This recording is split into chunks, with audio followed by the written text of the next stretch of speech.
My biggest leftover from therapy this week is that domestic violence doesn't always include hitting. And to be like super clear, I am not talking about my husband. My relationship is good.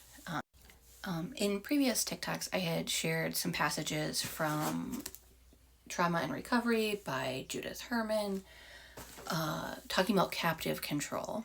And one type of captive control is domestic violence or domestic battery. And there were a lot of little details in that chapter that stood out to me as being relevant to like my family dynamic. It was interesting to me because I've never really seen it as domestic violence because there wasn't, like, nobody was beating anybody up. But so many other things kind of can play into that.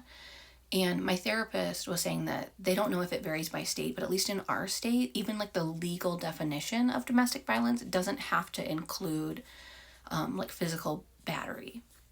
So, like breaking somebody else's belongings or other violent and abusive things that happen within a family or within a marriage, whatever, within a home, that aren't one person physically assaulting the other can still be domestic violence. And I didn't know that.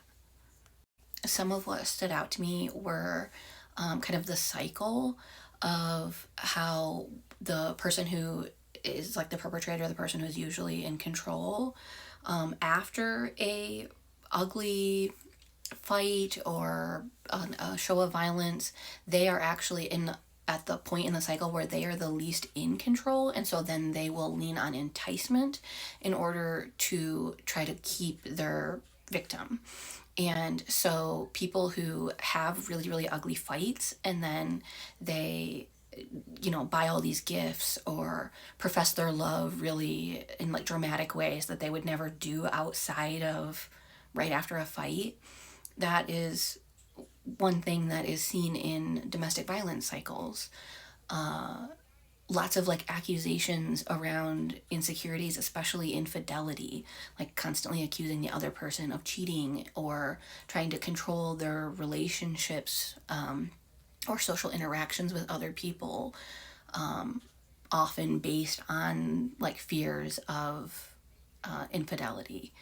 Kind of like, you can't have any friends because I don't trust you to not sleep with anyone and everyone type of crap.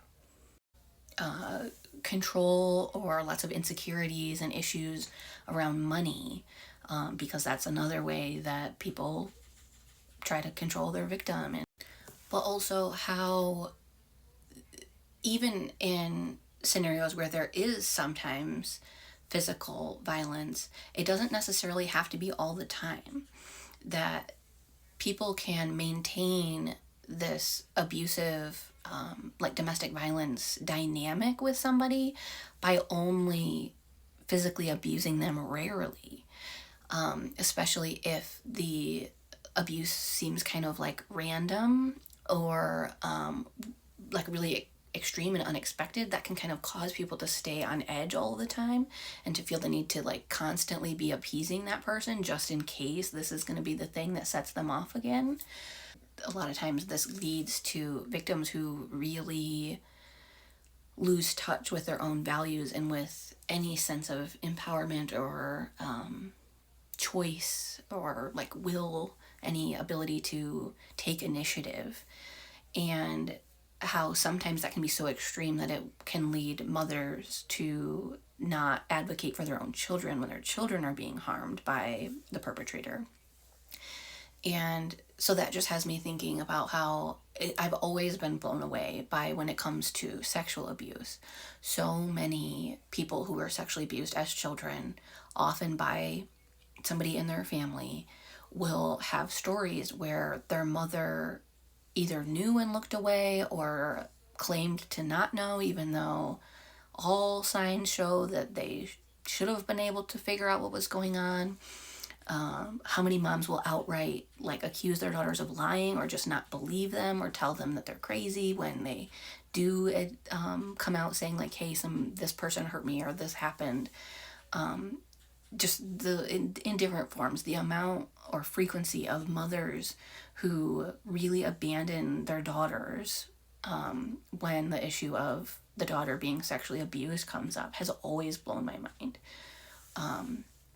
But now I'm wondering how many of those might overlap with the mother being in a domestic violence situation, even if it's not in that super stereotypical way that most of us think of like she, gets punched in the face. I